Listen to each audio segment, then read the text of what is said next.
പുതിയ മാസം പുതിയ വണ്ടി. അപ്പോൾ ഇന്ന് നമ്മുടെ കൂടെ ഉള്ളത് റെനോൻ്റെ രണ്ട് ലേറ്റസ്റ്റ് ഓഫറിംഗ് ആണ്. രണ്ടെന്ന് പറയാനുള്ള കാരണം രണ്ട് വേർഷൻസ് ഞാൻ കൊണ്ടുവന്നിട്ടുണ്ട്. അപ്പോൾ വണ്ടിയുടെ പേര് നിങ്ങൾക്ക് എല്ലാവർക്കും കണ്ടപ്പോൾ തന്നെ മനസ്സിലായിട്ടുണ്ടാവും, കൈഗറാണ്. അപ്പോൾ കൈഗറിൻ്റെ വിശേഷങ്ങളാണ് ഇന്ന് ഓൾ തിങ്സ് ഓട്ടോയിൽ. So welcome to the show.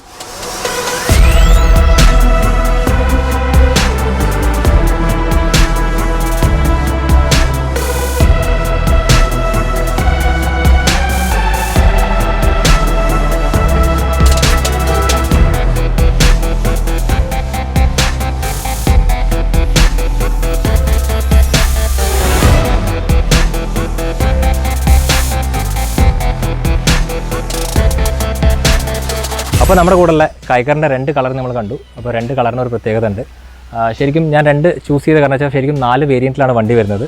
4 variant എന്ന് പറയുമ്പോൾ 1 ലിറ്റർ ആണ് രണ്ടും. പക്ഷേ അതിൻ്റെ അകത്ത് ശരിക്കും ഒരു ടർബോ ഉള്ള സീരീസും ടർബോ ഇല്ലാത്ത സീരീസും വരുന്നുണ്ട്.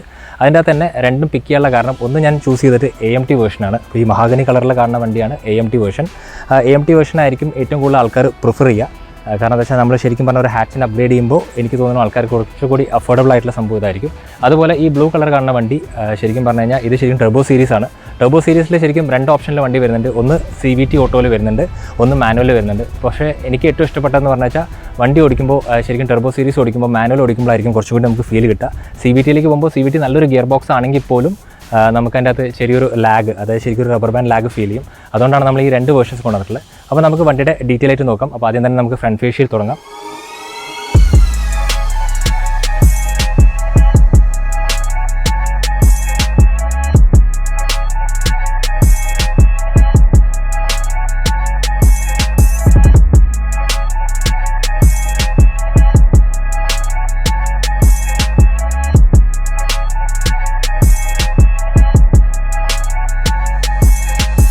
കൈഗറിൻ്റെ ഫ്രണ്ട് ഫേഷ്യൽ ഏറ്റവും കൂടുതൽ ഇമ്പോസിംഗ് ആയി തോന്നുന്നത് ഇതിൻ്റെ ഒരു ലോഗോ ആണ്, റെനോൻ്റെ ലോഗോ.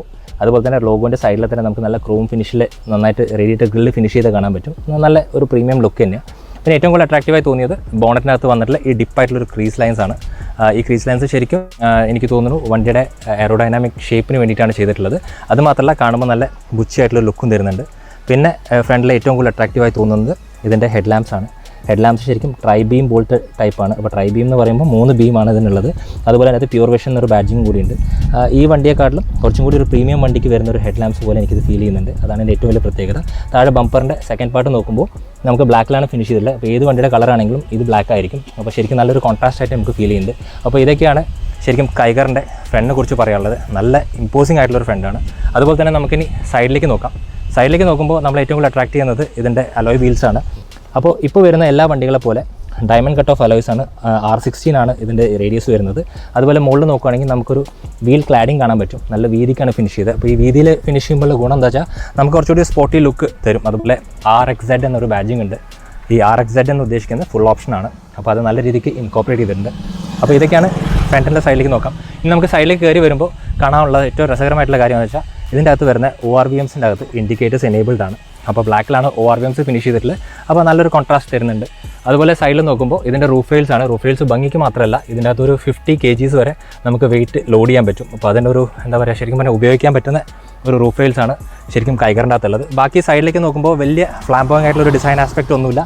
ചെറിയൊരു എന്താ നമുക്ക് ശരിക്കും പറഞ്ഞാൽ ഒരു ചതവ് പോലെ ഫീൽ ചെയ്യും അടുത്തുനിന്ന് കാണുമ്പോൾ. അത് ശരിക്കും പറഞ്ഞാൽ വണ്ടിയുടെ ഒരു ഡിസൈൻ ലാംഗ്വേജ് ആണ്. അപ്പോൾ ഇതൊക്കെയാണ് ഈ വണ്ടീനെ ഇത്രയും മനോഹരമാക്കുന്നത്. ഏറ്റവും രസകരം എന്ന് പറയുന്നത് കൈഗറിൻ്റെ ബാക്കാണ്. കൈഗറിൻ്റെ ബാക്ക് ശരിക്കും നമുക്കൊരു കൂപ്പേ ലൈക്ക് ഓഫ് സ്ട്രക്ചറിങ് ആണ്. അപ്പോൾ ഇതാണ് എനിക്ക് ശരിക്കും ഏറ്റവും കൂടുതൽ ഇഷ്ടപ്പെട്ടിട്ടുള്ളത്. എനിക്ക് മാത്രമല്ല, എനിക്ക് തോന്നുന്നു ഈ വണ്ടി ഓടിച്ച ആൾക്കാർക്കൊക്കെ കൈഗറിൻ്റെ ബാക്കാണ് ഏറ്റവും ഇഷ്ടപ്പെടുക. അതിൻ്റെ അകത്ത് ഏറ്റവും കൂടുതൽ ഹൈലൈറ്റബിൾ ആയിട്ടുള്ള സംഭവം വന്നിട്ട് ഇതിൻ്റെ ഈ ടൈപ്പ് ഓഫ് ടെയിൽ ലാംപ്സ് ആണ്. അപ്പോൾ അത് ശരിക്കും എടുത്ത് പറയേണ്ട കാര്യമാണ്. അതൊരു സ്മോക്ഡ് ഔട്ട് ഫീലും കൂടി നമുക്ക് കൃത്യമായിട്ട് തരും. പിന്നെ നോക്കുകയാണെങ്കിൽ ഇതിൻ്റെ അകത്ത് കുറേ സാധനങ്ങൾ ക്ലെവർലി ഫിനിഷ് ചെയ്തിട്ടുണ്ട്. ഒന്ന് വന്നിട്ട് ഈ ബാഡ്ജിൻ്റെ അകത്ത് വന്നിട്ടുള്ള ഈ ഒരു ക്യാമറയാണ്. അപ്പോൾ ഈ റിവേഴ്സ് ക്യാമറേൻ്റെ അകത്ത് കൃത്യമായിട്ട് ഫിക്സ് ചെയ്താണ് ഏറ്റവും ക്ലെവറായിട്ട് ചെയ്തിട്ടുള്ള സംഭവം. അതുപോലെ ഇതിൻ്റെ മുകളിൽ ഹൈമൗണ്ട് സ്റ്റോപ്പ് ലാമ്പ് ഉണ്ട്. ആ ഏരിയയിൽ നമുക്ക് ശരിക്കും പറഞ്ഞാൽ ഒരു വാഷറിൻ്റെ ഒരു എന്താ പറയുക, ശരിക്കും ഒരു പിൻ കാണാൻ പറ്റും. അപ്പോൾ ഇവിടെ നിന്നാണ് ശരിക്കും വെള്ളം താഴത്തേക്ക് വരിക. അപ്പോൾ അതും നല്ല ക്ലീൻ ആയിട്ട് ഫിനിഷ് ചെയ്തിട്ടുണ്ട്. പിന്നെ നമ്മൾ എടുത്തു പറയേണ്ട ഏറ്റവും വലിയ കാര്യം, നമുക്ക് വണ്ടിക്ക് വൈപ്പേഴ്സ് അവൈലബിൾ ആണ് റിവേഴ്സിൽ. അതുപോലെ മുകളിൽ ഷാർക്ക് ഫിൻ ആൻറ്റിന കൂടി അവൈലബിൾ ആണ്. അപ്പോൾ എല്ലാം കൂടി ആകുമ്പോൾ ശരിക്കും വണ്ടിക്ക് നല്ലൊരു പ്രീമിയം ഫീലാണ് തരുന്നത് ബാക്കിൽ. അതുപോലെ സൈഡിൽ നോക്കുകയാണെങ്കിൽ നമുക്ക് കൈഗറിൻ്റെ ഒരു ബാഡ്ജിങ് കാണാൻ പറ്റും ലോഗോൻ്റെ താഴെ. അതുപോലെ തന്നെ ഇവിടെ ECR എന്ന് എഴുതിയിട്ടുണ്ട്. ECR എന്ന് പറയുമ്പോൾ ശരിക്കും ഞാൻ പറഞ്ഞല്ലോ, ഇപ്പോൾ നമ്മൾ 2 വണ്ടിയായിട്ടാണ് വന്നിട്ടുള്ളത്. ഒന്ന് വന്നിട്ട് ശരിക്കും മാനുവലാണ്, ഒന്ന് വന്നിട്ട് ശരിക്കും പറഞ്ഞാൽ AMT ആണ്. അപ്പോൾ AMTയിലാണ് ഈ ECR വരുന്നത്. നമ്മുടെ കൂടുതലും മറ്റേ വണ്ടിയുടെ അകത്ത് ECR എന്നല്ല, അതിൻ്റെ അവിടെ ഒന്നായിരിക്കും ബാഡ്ജിങ് വരിക. പിന്നെ ശരിക്കും ബമ്പറിൻ്റെ സെക്കൻഡ് പാർട്ട് നോക്കുകയാണെങ്കിൽ നമുക്കിത് ബ്ലാക്കും അതുപോലെ സിൽവറിൻ്റെ ഒരു കോമ്പിനേഷനാണ്. നല്ല വൃത്തിക്ക് തന്നെ ഫിനിഷ് ചെയ്തിട്ടുണ്ടെന്ന് പറയാം. അപ്പോൾ ഇതൊക്കെയാണ് ശരിക്കും കൈഗറിനെ ഇത്രത്തോളം ഭംഗിയാക്കാൻ സഹായിക്കുന്ന എലമെൻറ്റ്സ്. അപ്പോൾ നമുക്കിനി വണ്ടിയുടെ ഇൻറ്റീരിയർ കൂടി ചെക്ക് ചെയ്യാം.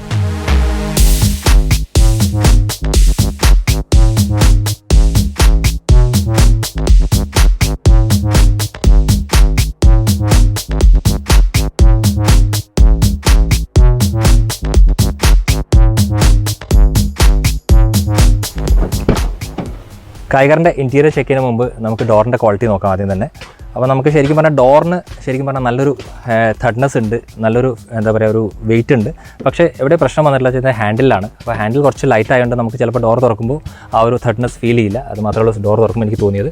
പിന്നെ ഏറ്റവും രസകരമായിട്ടുള്ള കാര്യം എന്ന് പറയുമ്പോൾ ഇതിൻ്റെ അകത്ത് ഓട്ടോ അപ്പ് ഡൗൺ വന്നിട്ടുണ്ട്. ഓട്ടോ അപ്പ് ഡൗൺ വന്നിട്ട് ശരിക്കും ഡ്രൈവർ സൈഡ് മാത്രമേ ഉള്ളൂ, ബാക്കിയെല്ലാം മാനുവലാണ്. അതുപോലെ തന്നെ ഇവിടെ ശരിക്കും നമുക്ക് ORVMൻ്റെ ശരിക്കും നമുക്ക് കൺട്രോൾസും കൂടി അവൈലബിൾ ആണ്. അപ്പോൾ ഇതൊക്കെയാണ് ശരിക്കും ഡോർ പാഡിനെ കുറിച്ച് പറയാനുള്ളത്.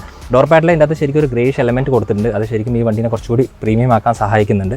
അതുപോലെ ഇവിടെ കുറച്ചൊരു സോഫ്റ്റ് ലെതർ പോലെ തോന്നും, പക്ഷേ ഹാർഡ് പ്ലാസ്റ്റിക് ആണ്. പക്ഷേ നമുക്ക് കാണുമ്പോൾ ഒരു സോഫ്റ്റ് ലെതറിൻ്റെ ഒരു ഫീൽ കിട്ടും. ഇതൊക്കെയാണ് ശരിക്കും ഡോർ പാഡിനെ കുറിച്ച് പറയാനുള്ളത്. അപ്പോൾ നമുക്ക് വണ്ടിയുടെ അകത്തുള്ള ഇൻറ്റീരിയേഴ്സ് ചെക്ക് ചെയ്യാം. ഫസ്റ്റ് തന്നെ റെനോൾട്ടിൻ്റെ സീറ്റിനെ കുറിച്ച് പറയാം.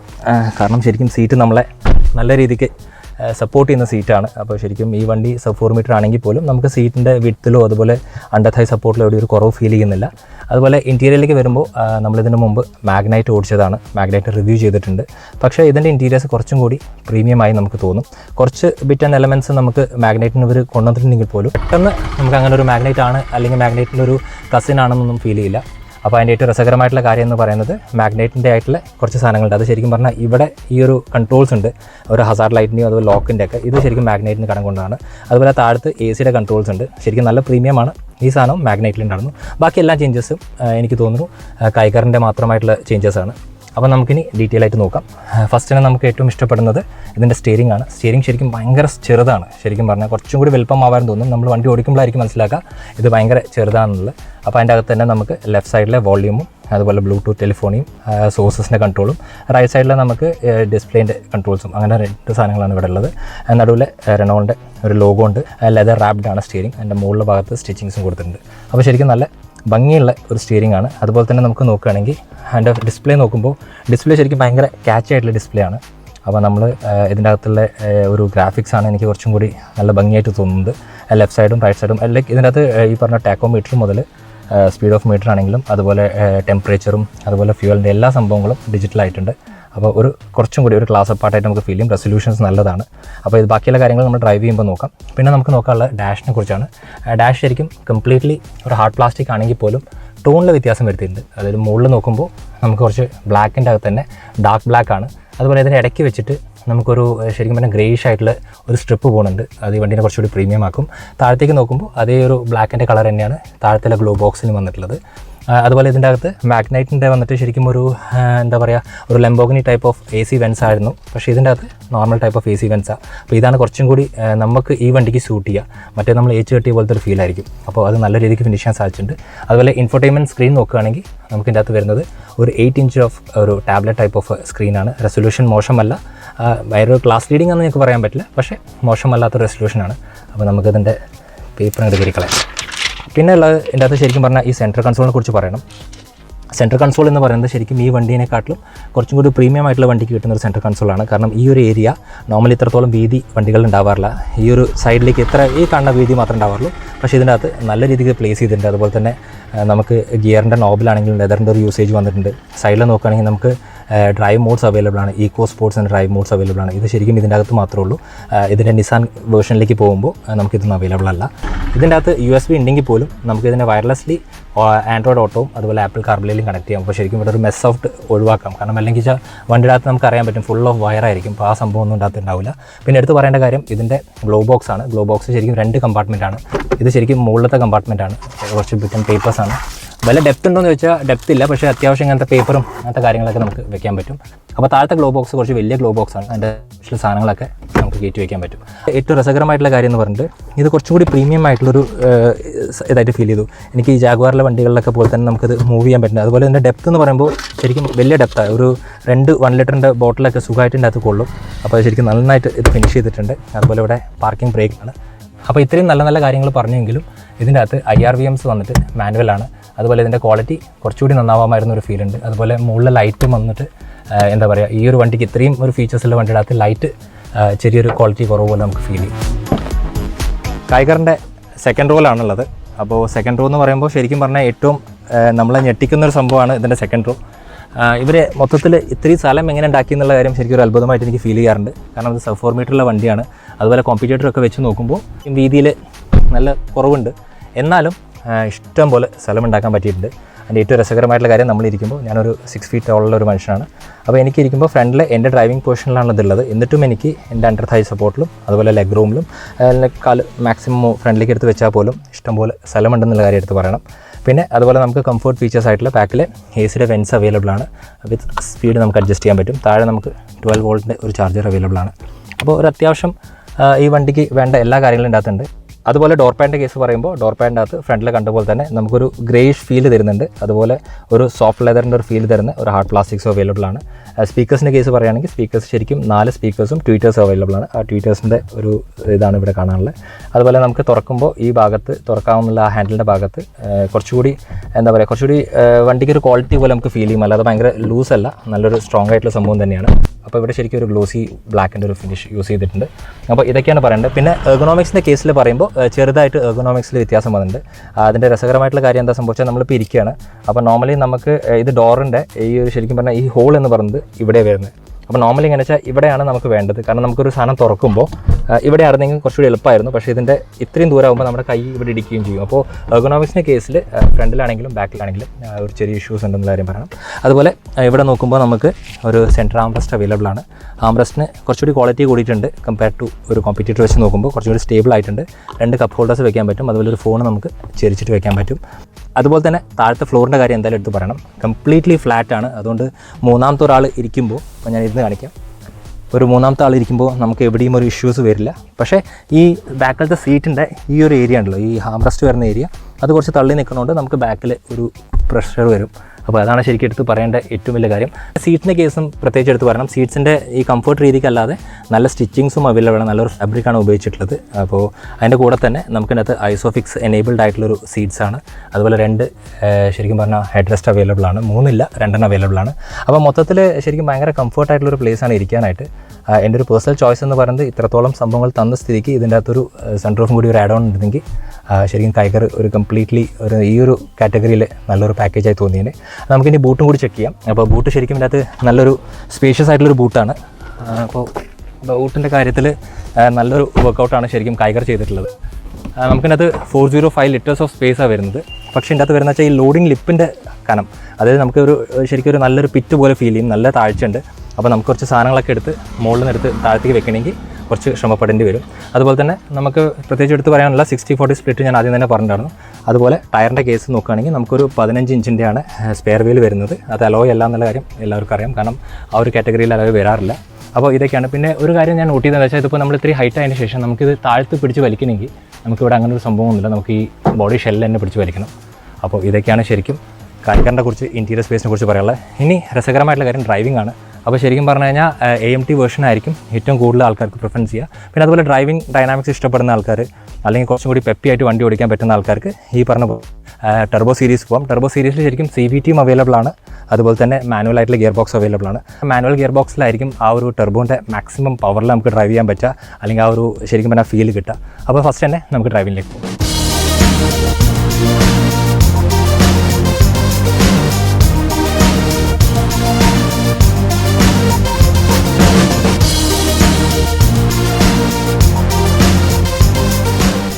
അപ്പോൾ ടർബോ സീരീസ് ആദ്യം നമുക്ക് ഡ്രൈവ് ചെയ്യാം. ഡ്രൈവ് ചെയ്യുന്ന മുമ്പ് നമ്മൾ സീറ്റ് ബെൽറ്റ് ഇടുമ്പോൾ എർഗോണോമിക്സിൽ ഈ വണ്ടിയുടെ ഈ ഒരു ഏരിയ ഉണ്ടല്ലോ, അത് വല്ലാണ്ട് ഈ അടുത്ത് വന്നുകൊണ്ട് നമുക്ക് സീറ്റ് ബെൽറ്റ് ഇടാൻ കുറച്ച് ബുദ്ധിമുട്ടായിരിക്കും. കാരണം നമ്മുടെ കൈ കയറില്ല. അപ്പോൾ നമ്മൾ മാക്സിമം ലൂസാക്കി ഇടണം. അപ്പോൾ ഇതൊരു വലിയ സംഭവം. അപ്പോൾ നമുക്ക് ഡ്രൈവിങ്ങിലേക്ക് പോകാം. നമ്മളിന്ന് 2 വണ്ടിയാണ് ഡ്രൈവ് ചെയ്യണേ. ഒന്ന് ടർബോ സീരീസ് ഇപ്പോഴുള്ള വണ്ടി, പിന്നെ ഉള്ളത് നമ്മൾ നോർമലി AMT, അതായത് പവർ കുറഞ്ഞ വണ്ടി. അപ്പോൾ രണ്ടിൻ്റെയും ഡ്രൈവ് എക്സ്പീരിയൻസ് നമുക്ക് കൃത്യമായി നോക്കാം. ടർബോ സീരീസ് വണ്ടി ഓടിക്കുമ്പോൾ നമുക്ക് ഏത് ഗിയറിലും ഏകദേശം ഒരു 1700 RPM ശേഷം നമുക്ക് ആ പവർ ഫീൽ ചെയ്യാൻ പറ്റും. ഇപ്പോൾ നമ്മൾ 3ാമത്തെ ഗിയറിലാണ്. വണ്ടി ഏകദേശം ഒരു 1600 RPM എത്തിയപ്പോൾ തന്നെ നമുക്ക് ആ സർജ് പവർ നമുക്കിങ്ങനെ ഫീൽ ചെയ്യാൻ പറ്റും. അപ്പോൾ അതാണ് ആക്ച്വലി ഈ വണ്ടീനെ ശരിക്കും പറഞ്ഞു കഴിഞ്ഞാൽ ഒരു വണ്ടി ഓടിക്കുമ്പോൾ അത്രയും രസകരമാക്കാനുള്ള മെയിൻ സംഭവം. പിന്നെ ഈ വണ്ടിയുടെ ഒരു പവർ റേഷ്യോ അല്ലെങ്കിൽ അതിൻ്റെ ഒരു കോൺഫിഗറേഷൻ നോക്കുകയാണെങ്കിൽ നമുക്ക് ഇതിൻ്റെ അകത്ത് 100 bhp ആണ് ഇതിൻ്റെ അകത്ത് വരുന്ന പവർ റേഷ്യോ. ഇതിൻ്റെ നമ്മൾ ഇതിൻ്റെ ചെറിയ വേർഷൻ ആയിട്ടുള്ള AMT വേർഷൻ, കുറച്ചുകൂടി കുറഞ്ഞ വേർഷൻ ആണെങ്കിൽ അതിനകത്ത് നമുക്ക് പവർ കുറവാണ്. അപ്പോൾ ഇതിനകത്ത് ടോർക്ക് റേഷ്യോ നോക്കുമ്പോൾ നമുക്ക് 152 Nm ഓഫ് ടോർക്ക് ലഭ്യമാണ്. അപ്പോൾ അതുതന്നെയാണ് ശരിക്കും ഈ വണ്ടീനെ ഡ്രൈവിന് ഇത്രത്തോളം പെപ്പിയാക്കാൻ സഹായിക്കുന്നത്. പിന്നെ എടുത്ത് പറയാനുള്ളത് സ്റ്റിയറിങ്ങിൻ്റെ കാര്യമാണ്. സ്റ്റിയറിംഗ് കമ്പാരിറ്റീവ്ലി ഭയങ്കര ലൈറ്റർ സൈഡിലേക്കാണ് സ്റ്റിയറിംഗ് ഉള്ളത്. അപ്പോൾ ശരിക്കും നമ്മളൊരു സിറ്റി ഡ്രൈവിലൊക്കെ ആണെങ്കിൽ നമുക്ക് ഭയങ്കര കംഫർട്ടായിരിക്കും. പിന്നെ അതുപോലെ തന്നെ നമ്മളിപ്പോൾ ഹൈവേയിൽ വണ്ടി ഓടിക്കുമ്പോൾ കുറച്ചായിട്ട് ഓട്ടോമാറ്റിക്കലി അതിൻ്റെ അകത്തുള്ള എന്താ പറയുക ആ ഒരു നമ്മൾ പറയുക ടൈറ്റ്നെസ് കൃത്യമായി കൂടുന്നുണ്ടെന്നുള്ള കാര്യം കൂടി എടുത്ത് പറയണം. ബേസിക്കലി അത് ഭയങ്കര സോഫ്റ്റാണ്. പിന്നെ ഇനി അക്യൂറസി നോക്കുകയാണെങ്കിൽ നമുക്കൊരു ലൈക്ക് 100 അക്യൂറസി മാർക്ക് ചെയ്യുമ്പോൾ നമുക്കൊരു 70-75 റേഷ്യോയിൽ അക്യൂറസി ഉള്ളൂ. പ്രിസൈസ് എന്ന വാക്ക് നമുക്ക് ഇതിൻ്റെ സ്റ്റിയറിംഗിൽ ഉപയോഗിക്കാൻ പറ്റില്ല. പക്ഷേ മോശമല്ലാത്തൊരു സ്റ്റിയറിംഗ് ആണെന്നുള്ള കാര്യം പറയണം. പിന്നെ എനിക്ക് ഏറ്റവും സർപ്രൈസിംഗ് ആയി തോന്നിയ ഒരു കാര്യം പറഞ്ഞത് ഇതിൻ്റെ അകത്ത് നമുക്ക് ശരിക്കും 3 ലിറ്റർ എഞ്ചിനാണ്. അപ്പോൾ നോർമലി 3 ലിറ്റർ എഞ്ചിനാകുമ്പോൾ വൈബ്രേഷൻസ് ചാൻസസ് ഉണ്ടാവും ഷുവറാണ്. അപ്പോൾ ഇതിൻ്റെ അകത്ത് വൈബ്രേഷൻസിൻ്റെ ലെവൽ കുറഞ്ഞിട്ടുണ്ട്. വൈബ്രേഷൻസ് ഇല്ല ഞാൻ ഒരിക്കലും പറയില്ല, പക്ഷേ ആ വൈബ്രേഷൻസിൻ്റെ ആ റേഷ്യോ നല്ല രീതിക്ക് കുറവ് നമുക്ക് ഫീൽ ചെയ്യുന്നുണ്ട്. അപ്പോൾ ശരിക്കും ഡ്രൈവിങ്ങിനെ നമുക്ക് എവിടെയും ഒരു എന്താ പറയുക എവിടെയും നമ്മൾ മോശമായിട്ടുള്ള അങ്ങനെയൊന്നും പറയാനായിട്ട് എവിടെയും ഫീൽ ചെയ്യുന്നില്ല. അത്രത്തോളം നല്ല എൻജിനും അതുപോലെ തന്നെ സ്റ്റിയറിങ്ങിൻ്റെ പ്രൊപ്പോർഷൻസൊക്കെ നമുക്ക് നല്ലതാണെന്ന് പറയാം. പിന്നെ ഗിയർ ബോക്സിൻ്റെ കാര്യം നോക്കാം. ഗിയർ ബോക്സ് എന്ന് പറയുമ്പോൾ ഇതിനകത്ത് വരുന്നത് 5 സ്പീഡ് മാനുവലാണ്. 5 സ്പീഡ് മാനുവലിൻ്റെ അകത്ത് ഗിയർ റേഷ്യോസ് ഒക്കെ പെർഫെക്റ്റ് ആയിട്ട് എനിക്ക് ഫീൽ ചെയ്തു. പക്ഷേ ഗിയറിൻ്റെ സ്ലോട്ടിൻ്റെ ഈ ഒരു നീളം, അതായത് ഇപ്പോൾ നമ്മൾ 4th നിന്ന് 3rd പോകുമ്പോൾ ആ ഒരു ഇതുണ്ടല്ലേ ആ ശരിക്കും ആ ചാനൽ ഡെപ്ത് നമ്മൾ പറയും, അത് കുറച്ച് കൂടുതലാണ്. അപ്പോൾ അത് മാത്രമേ ഉള്ളൂ ഗിയറിൻ്റെ കാര്യത്തിൽ ഒരു കാര്യമായിട്ട് പറയാനുള്ളത്. ബാക്കിയെല്ലാം ഗിയർ റേഷ്യോസ് നല്ല അപ്രീഷിയബിൾ ആയിട്ടുള്ളൊരു ഗിയർ റേഷ്യോസ് തന്നെയാണ് വണ്ടിനകത്തുള്ളത്. പിന്നെ എടുത്ത് പറയാനുള്ളത് സീറ്റിംഗ് പൊസിഷനാണ്. അപ്പോൾ നമ്മളൊരു SUV ആണ്, ഏകദേശം 205 ഗ്രൗണ്ട് ക്ലിയറൻസ് ഉണ്ട്, ഉണ്ട്. അപ്പോൾ അതിൻ്റെ ഒരു പ്രത്യേകത നമുക്കിൻ്റെ അത് വണ്ടി ഓടിക്കുമ്പോൾ ഇരുന്ന് ഫ്രണ്ടിലേക്ക് നോക്കുമ്പോൾ കിട്ടുന്ന ഫീലിൽ നമുക്ക് നന്നായിട്ട് ഫീൽ ചെയ്യാൻ പറ്റും. നല്ല ക്ലീൻ ആയിട്ട് റോഡ് കാണാൻ പറ്റും. ഇത് ശരിക്കും എൻ്റെ പോയിൻ്റ് ഓഫ് വ്യൂ ആണ്. അപ്പോൾ എൻ്റെ പോയിൻ്റ് ഓഫ് വ്യൂവിൽ എനിക്ക് നല്ല എന്താ പറയുക കുറച്ച് ഉയർന്നിരുന്ന് വണ്ടി ഓടിക്കുന്ന ഫീല് കിട്ടുന്നുണ്ട്. അപ്പോൾ അത് വലിയ നല്ല കാര്യമായിട്ട് ഫീൽ ചെയ്യണം. അതുപോലെ റിഫ്ലക്ഷൻസ് ഇല്ല. ഇപ്പോൾ ശരിക്കും നല്ല ഒരു നട്ടുച്ചയ്ക്കാണ് ഞാൻ വണ്ടി ഓടിക്കുന്നത്. അപ്പോൾ ഡാഷ്ബോർഡിൻ്റെ മുകളിൽ ശരിക്കും റിഫ്ലക്ഷൻസ് വരാറുണ്ട്. അപ്പോൾ ആ റിഫ്ലക്ഷൻസ് ഒന്നും എനിക്ക് കിട്ടുന്നില്ല. റിഫ്ലക്ഷൻസ് ഇല്ല എന്ന് നമുക്ക് കംപ്ലീറ്റ്ലി പറയാൻ പറ്റില്ല, പക്ഷേ എനിക്ക് തോന്നുന്നു അത്രത്തോളം നമ്മൾ എഫക്റ്റ് ചെയ്യുന്നില്ല. പിന്നെ എടുത്ത് പറയാനുള്ളത് നമ്മൾ വണ്ടി ഓടിക്കുമ്പോൾ നമുക്ക് നമ്മുടെ ഫ്രണ്ടിൽ കാണുന്ന ഇൻഫോർടൈൻമെൻറ്റ് സ്ക്രീനാണ്. 8 ഇഞ്ചിൻ്റെ ഇൻഫോർടൈൻമെൻറ്റ് സ്ക്രീനാണ്. ശരിക്കും പറഞ്ഞാൽ എല്ലാം ബെൽസ് ആൻഡ് വിസിൽസ് ഉള്ള ഇൻഫോർടൈൻമെൻ്റ് ആണ്. അതിൻ്റെ അകത്തും ഈ റിഫ്ലക്ഷൻസ് റേഷ്യോ നോക്കുകയാണെങ്കിൽ ഇത്രയും ഉച്ചയ്ക്ക് നേരിട്ട് സൺലൈറ്റ് അടിച്ചിട്ട് പോലും നമുക്ക് കൃത്യമായിട്ടുള്ള കാര്യങ്ങൾ കാണാൻ പറ്റും. അപ്പോൾ ഇതൊക്കെ ശരിക്കും ഭയങ്കര നല്ല കാര്യമായിട്ട് ഫീൽ ചെയ്യുന്നുണ്ട് എനിക്ക് വണ്ടി ഓടിക്കുമ്പോൾ. പിന്നെ എടുത്ത് പറയാനുള്ളത് ഇതിനകത്ത് ഉപയോഗിച്ചുള്ള സാധനങ്ങളുടെ പ്ലാസ്റ്റിക്സിൻ്റെ ക്വാളിറ്റി കുറവാണെന്ന് ചോദിച്ചു കഴിഞ്ഞാൽ മിനിമലി എന്താ പറയുക, ഇപ്പോൾ ഈ വണ്ടിയുടെ വില വെച്ച് നോക്കുമ്പോൾ നമുക്ക് അങ്ങനെ മോശം എന്ന് ഒരിക്കലും പറയാൻ പറ്റില്ല. പക്ഷേ നല്ല രീതിക്ക് കീപ്പപ്പ് ചെയ്തിട്ടുണ്ട്. കാരണം പ്രത്യേകിച്ച് എടുത്ത് പറയാനുള്ളത് ഈ പറഞ്ഞ ലോക്കും അതുപോലെ തന്നെ നമ്മുടെ ഹസാർഡ് ലാമ്പിൻ്റെയും അതുപോലെ AC-യുടെ ഒക്കെ സ്വിച്ചൊക്കെ ശരിക്കും ഭയങ്കര പ്രീമിയമാണ്. ഈ ഒരു റേഞ്ചിനെ വെച്ച് കമ്പയർ ചെയ്യുമ്പോൾ എനിക്ക് തോന്നുന്നു നല്ലൊരു ഔട്ട് ഇവർ തന്നിട്ടുണ്ട്. അതുപോലെ ചില സ്ഥലത്ത് ഇപ്പോൾ ഈ പറഞ്ഞ പോലെ ഈ ഫ്രണ്ടിലെ ഗ്ലോ ബോക്സൊക്കെ കുറച്ച് നമുക്ക് ക്വാളിറ്റി കുറവായി തോന്നും. പക്ഷേ അത് ലൈക്ക് അത്രയും കൊടുക്കുന്നുള്ളൂ എന്നുള്ള കാര്യത്തിൽ നമുക്കൊന്നും കുറ്റം പറയാനായിട്ടില്ല. അപ്പോൾ നമ്മൾ ടർബോ സീരീസ് ഓടിച്ചു. ഇനി നമ്മൾ അടുത്തത് AMT വേർഷൻ ഓടിച്ചു നോക്കാം. അപ്പോൾ അതിൻ്റെ അകത്ത് വരുന്ന വ്യത്യാസം എന്താണെന്ന് നോക്കാം. അപ്പോൾ നമുക്ക് അതിലേക്ക് പോകാം.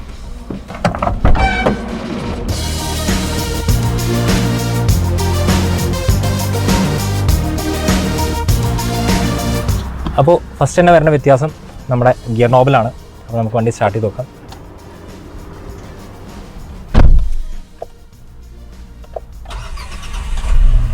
സ്റ്റാർട്ട് ചെയ്യുമ്പോൾ തന്നെ ശരിക്കും വലിയ മെയിൻ വ്യത്യാസം വരുന്നത് എവിടെ വെച്ചാൽ നമുക്ക് ആ ഒരു എൻജിൻ്റെ എന്താ പറയുക ഒരു ചെറിയൊരു ഷിവറിങ്ങിൽ ഒരു വ്യത്യാസമുണ്ട്.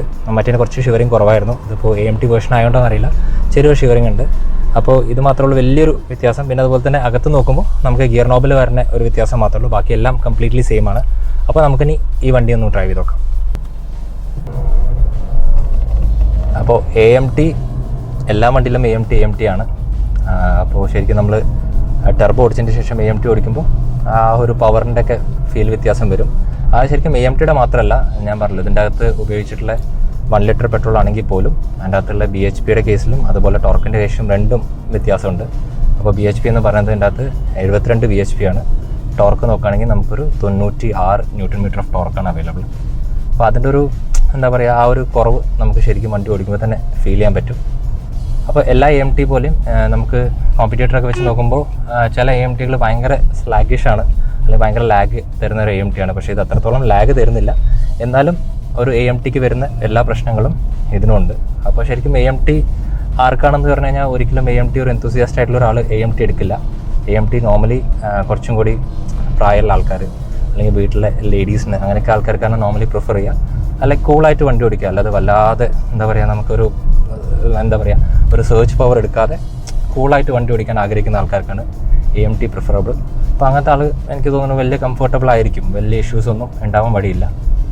ചെറിയ ലാഗുകളുണ്ട് ഓട്ടോമാറ്റിക്കലി, അതനുസരിച്ച് ആക്ച്വേറ്റർ ഗിയർ ഷിഫ്റ്റ് ചെയ്യുന്നതുകൊണ്ട് വരുന്ന ആ ലാഗുകൾ മാത്രമേ ഉള്ളൂ. അപ്പോൾ ശരിക്കും പറഞ്ഞു കഴിഞ്ഞാൽ ഈ 2 വേർഷൻസിൽ ഇപ്പോൾ നമ്മൾ AMT ഓടിച്ചു, അതുപോലെ തന്നെ ഈ ടെർബോ സീരീസ് ഓടിച്ചു. ഇതിനകത്ത് ഇങ്ങനെയാണ് നമുക്ക് ഡിഫൈൻ ചെയ്യാൻ പറ്റുക. അതായത് കുറച്ചും കൂടി യൂത്ത് ആയിട്ടുള്ള ആൾക്കാർ, കുറച്ചും കൂടി പെപ്പി ആയിട്ടുള്ള ഡ്രൈവ് ആഗ്രഹിക്കുന്ന ആൾക്കാർക്ക് നമുക്ക് ഈ ടെർബോ സീരീസിലേക്ക് പോവാം. അതുതന്നെ ഇപ്പോൾ നമുക്ക് കുറച്ചൊരു ഫാമിലി ഓറിയൻറ്റഡ് ആണ്, നമുക്ക് വല്ലാണ്ട് സ്പീഡൊന്നും വേണ്ട, ജസ്റ്റ് ഒരു കംഫർട്ടിൽ യാത്ര ചെയ്യാനാണ് ഉദ്ദേശിക്കണമെങ്കിൽ നമുക്ക് നോർമൽ വേർഷൻ, അതായത് ടെർബോ ഇല്ലാത്ത വേർഷൻസിലേക്ക് പോകാം. പിന്നെ സസ്പെൻഷൻ്റെ കേസ് പറയുകയാണെങ്കിൽ ബോഡി റോൾ ഉണ്ടോയെന്ന് ചോദിച്ചു കഴിഞ്ഞാൽ ബോഡി റോൾ ഉണ്ട്, പക്ഷേ വെൽ മെയിൻറ്റെയിൻഡ് ആണ്. അതായത് നമ്മളിപ്പോൾ ഈ ടെർബോ സീരീസ് നമ്മൾ വല്ലാണ്ട് സ്പീഡിൽ ഓടിച്ച് ഒരു എന്താ പറയുക സ്പോർട്സ് കാർ ഓടിക്കുന്ന രീതിക്കൊക്കെ ഓടിച്ചു കഴിഞ്ഞാൽ അതിൻ്റെ അകത്ത് നമുക്ക് ശരിക്കും ബോഡി റോൾ അനുഭവപ്പെടും. പ്രത്യേകിച്ച് നമുക്ക് ഇതിൻ്റെ അകത്ത് എടുത്ത് പറയാനുള്ളത് എന്താ വെച്ചാൽ കോമ്പറ്റീറ്റർ വെച്ച് നോക്കുമ്പോൾ ശരിക്കും മാഗ്നൈറ്റ് ആണ് ഇതിൻ്റെ കോമ്പറ്റീറ്റർ. അത് വെച്ച് നോക്കുമ്പോൾ അല്ലെങ്കിൽ കസിൻ എന്നൊക്കെ നമുക്ക് പറയാം, ഇതിനകത്ത് ശരിക്കും ഒരു ഡ്രൈവിംഗ് മോഡ്സ് അവൈലബിൾ ആണ്. അപ്പോൾ ഈ ഡ്രൈവിംഗ് മോഡ്സിൻ്റെ ഏറ്റവും വലിയ പ്രത്യേകത എന്ന് പറഞ്ഞാൽ ഇത് വർക്ക് ചെയ്യുന്ന ഡ്രൈവിംഗ് മോഡ്, അല്ലാതെ ചുമ്മാ ഒരു സംഭവം അല്ലാതെ നമ്മളിപ്പോൾ നോർമലിന് സ്പോർട്ടിലേക്ക് ഇടുമ്പോൾ നമുക്ക് ആക്ച്വലി ആ ഒരു ഫുള്ള് ശരിക്കും ഫീൽ ചെയ്യാൻ പറ്റും. അതുപോലെ തന്നെ ഡിസ്പ്ലേൻ്റെ അകത്ത് അതിൻ്റെ കളർ റെഡായിട്ട് മാറും. അപ്പോൾ ഇതൊക്കെ ശരിക്കും പറഞ്ഞു കഴിഞ്ഞാൽ ആ റെഡ് കളറിൽ മാത്രമല്ലാതെ വണ്ടിയുടെ എൻജിനിൽ കിട്ടുന്ന ആ റെസ്പോൺസാണ് നമുക്ക് ഏറ്റവും രസകരമായിട്ടുള്ള കാര്യം. അതുപോലെ തന്നെ നമുക്കിത് ചേഞ്ച് ചെയ്തിട്ട് സ്പോർട്ട് മാറ്റിയിട്ട് എക്കോയിലേക്ക് ഇടുമ്പോൾ ഓട്ടോമാറ്റിക്കലി ഇതിൻ്റെ കളർ ഗ്രീൻ ആവുകയും അതിനനുസരിച്ച് ആ ഒരു എന്താ പറയുക ആ പവർ റേഷ്യോയിൽ വരുന്ന വ്യത്യാസം, ശരിക്കും ഇതിൻ്റെ പവർ റേഷ്യോ എങ്ങനെ ഡിഫൈൻ ചെയ്യണമെന്ന് കൂടി പറഞ്ഞുതരാം. വണ്ടിയുടെ അകത്ത് നമ്മൾ സ്പോർട്ടിലേക്ക് ഇടുമ്പോൾ ഇതിൻ്റെ അകത്ത് എൻജിനും അതുപോലെ തന്നെ സ്റ്റിയറിംഗിലാണ് ശരിക്കും ആ ഒരു വ്യത്യാസം വരുന്നത്. എൻജിൻ കുറച്ചും കൂടി പെപ്പി ആവും, സ്റ്റിയറിംഗ് കുറച്ചും കൂടി ടൈറ്റൻ ആവും. അതേപോലെ തന്നെ നമ്മളതിനെ എക്കോയിലേക്ക് മാറ്റുമ്പോൾ വ്യത്യാസം വരുന്നത് ഇതിൻ്റെ അകത്ത് സ്റ്റിയറിംഗിൻ്റെ ആ റെസ്പോൺസ് കുറച്ചും കൂടി കുറയും, അതുപോലെ തന്നെ നമ്മുടെ എൻജിൻ്റെ റെസ്പോൺസും ചെറിയ രീതിയിൽ കുറയും. അപ്പോൾ ഇതാണ് ശരിക്കും ഇതിൻ്റെ എൻജിൻ റെസ്പോൺസും ബാക്കിയുള്ള കാര്യങ്ങളെക്കുറിച്ച് പറയാനുള്ളത്. അപ്പോൾ ശരിക്കും ഡ്രൈവ് ചെയ്തപ്പോൾ നമുക്ക് ശരിക്കും പറഞ്ഞു കഴിഞ്ഞാൽ ഈ ഒരു ബഡ്ജറ്റ് വെച്ച് നോക്കുമ്പോൾ ഭയങ്കര കംഫർട്ടബിൾ ആയിട്ടുള്ള വണ്ടിയാണ്. എല്ലാം ആവശ്യമുള്ള സാധനങ്ങളെല്ലാം നിറച്ചിട്ടുണ്ടെന്നാണ് പറയാം.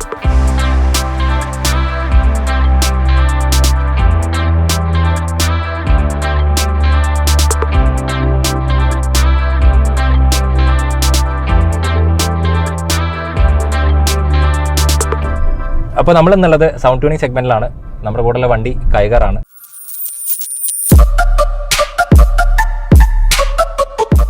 കൈഗറിൻ്റെ സൗണ്ട് ട്യൂണിംഗ് എന്ന് പറയുമ്പോൾ ശരിക്കും സർപ്രൈസ് പാക്കേജാണ്. എനിക്ക് നന്നായി ഫീൽ ചെയ്തു. കാരണം ഇതിനകത്ത് വരുന്നത് 4 സ്പീക്കേഴ്സും അതുപോലെ തന്നെ 4 ഡോസിൻ്റെ അകത്തും നമുക്ക് ട്വീറ്റർ വരുന്നുണ്ട്. സബ് വൂഫർ അവൈലബിൾ അല്ലെങ്കിൽ പോലും ബേസിന് ഫ്രീക്വൻസി നന്നായിട്ട് സപ്പോർട്ട് ചെയ്യുന്നുണ്ട്, ജാറിങ് ഇല്ല. അപ്പോൾ നമുക്ക് സൗണ്ട് ട്യൂണിങ്ങിൽ വെക്കാം. ആദ്യം തന്നെ നമുക്ക് സെറ്റിങ്സ് എടുക്കാം. സെറ്റിങ്സിനകത്ത് നമ്മൾ സൗണ്ട് ഉണ്ട്. സൗണ്ട് നമ്മൾ ഓഡിയോ എപ്പോഴും 15 വെക്കുക. 15 ആണെങ്കിൽ നമുക്ക് എന്താ കൃത്യമായിരിക്കും. അതിനേക്കാൾ കൂടുതൽ വെച്ച് കഴിഞ്ഞാൽ ചില സമയത്ത് ജാറാവാൻ ചാൻസസ് ഉണ്ട്. അതിനുശേഷം നമുക്ക് ബാക്ക് വരാം. അതിനുശേഷം ജസ്റ്റ് ഒന്ന് സ്ക്രോൾ ചെയ്തിട്ട് ബാലൻസ് ആൻഡ് ഫീഡറിലേക്ക് പോവാം. ബാലൻസ് ആൻഡ് ഫീഡറിൻ്റെ അകത്ത് 4, അതായത് ബേസ് വന്നിട്ട് 4ഉം മിഡ് വന്നിട്ട് 1ഉം അതുപോലെ തന്നെ ട്രബിൾ വന്നിട്ട് +5 ആണ്. ഇതാണ് ഈ കൈഗറിൻ്റെ അകത്ത് ഏറ്റവും നല്ല സൗണ്ട് ഔട്ട്പുട്ട് തരുന്നത്. അതുപോലെ ഈ സൈഡിൽ നോക്കുമ്പോൾ നമുക്ക് ആക്ച്വലി ഒരു ബാലൻസിങ് ആണ്, എവിടെയാണ് നമുക്ക് സൗണ്ട് കൃത്യമായി കേൾക്കേണ്ടതെന്നുള്ളത്. അത് കൃത്യമായി സെൻറ്ററിൽ വെക്കുക, അല്ലെങ്കിൽ ഒരു സ്റ്റെപ്പ് ബാക്കിലേക്കും വെക്കാം. അപ്പോൾ ഇതും ഓക്കെയാണ്, അല്ലെങ്കിൽ ഒരു സ്റ്റെപ്പ് ഫ്രണ്ടിലേക്ക് ഓക്കെയാണ്. അപ്പോൾ ഇതാണ് കൈഗറിൻ്റെ ഏറ്റവും രസമായിട്ട് സൗണ്ട് കേൾക്കാൻ പറ്റുന്ന ഒരു സിറ്റുവേഷൻ. അപ്പോൾ നമുക്കൊന്ന് പ്ലേ ചെയ്ത് നോക്കിയാലോ.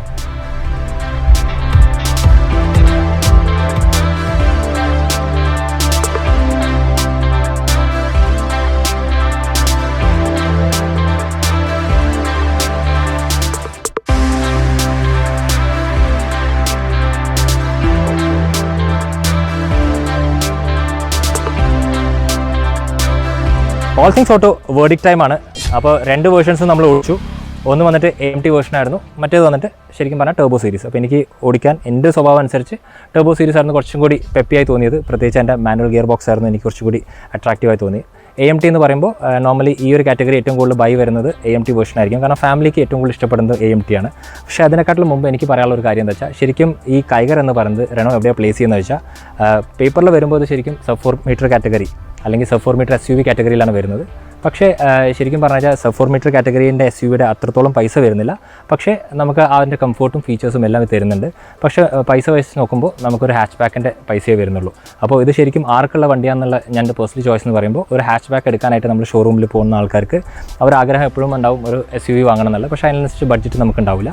അപ്പോൾ അങ്ങനത്തെ ആൾക്കാർക്ക് ശരിക്കും പറഞ്ഞു കഴിഞ്ഞാൽ ഒരു SUV എന്ന സംഭവത്തിലേക്ക് കിടക്കാവുന്ന ഏറ്റവും നല്ല ചോയ്സാണ് റെനോൻ്റെ കൈഗർ. അതുപോലെ തന്നെ പ്രൈസിൻ്റെ കേസ് നോക്കുമ്പോൾ ഏകദേശം 5,45,000 മുതൽ 9,55,000 വരെയാണുള്ളത്. അപ്പോൾ ആ ഒരു പ്രൈസിങ് അറിയുമ്പോൾ നമുക്കറിയാൻ പറ്റും നമുക്ക് അഫോർഡബിൾ ആയിട്ടുള്ള വണ്ടിയാണ്. അതിനനുസരിച്ച് കുറേ കോംപ്രമൈസസ് റെനോ ഇൻറ്റീരിയേഴ്സിൽ ചെയ്തിട്ടുണ്ട്. അപ്പോൾ ഇതാണ് എനിക്ക് റെനോ കൈഗറിനെ കുറിച്ച് പറയാനുള്ളത്. ഹോപ്പ് നിങ്ങൾക്ക് ഈ ഒരു എപ്പിസോഡ് ഇഷ്ടപ്പെട്ടു എന്ന് വിശ്വസിക്കുന്നു. അതുപോലെ റെനോ കൈഗറിനും അതുപോലെ ബാക്കിയുള്ള വണ്ടികളുടെയും ക്വയറീസ് നിങ്ങൾക്ക് ഈ താഴെ കമൻറ്റ് ബോക്സിൽ ചോദിക്കാം. എല്ലാത്തിനും മാക്സിമം ഞാൻ ആൻസർ ചെയ്യാൻ നോക്കാം. അതുപോലെ തന്നെ ഈ ചാനൽ സബ്സ്ക്രൈബ് ചെയ്യാത്തവർ എത്രയും പെട്ടെന്ന് സബ്സ്ക്രൈബ് ചെയ്യുക. ഓൾ തിങ്സ് ഓട്ടോ എന്നാണ് ഇതിൻ്റെ അകത്ത് യൂട്യൂബിലെ മെൻഷൻ. അതുപോലെ ക്ലബ് FM-ൻ്റെ ഇൻസ്റ്റാ ഹാൻഡിലും അതുപോലെ തന്നെ ക്ലബ് FM-ൻ്റെ ഫേസ്ബുക്ക് ഹാൻഡിലും ഇതിനെ ഫോളോ ചെയ്യുക. സോ അടുത്ത എപ്പിസോഡിൽ കാണുന്നവരെ താങ്ക് യു.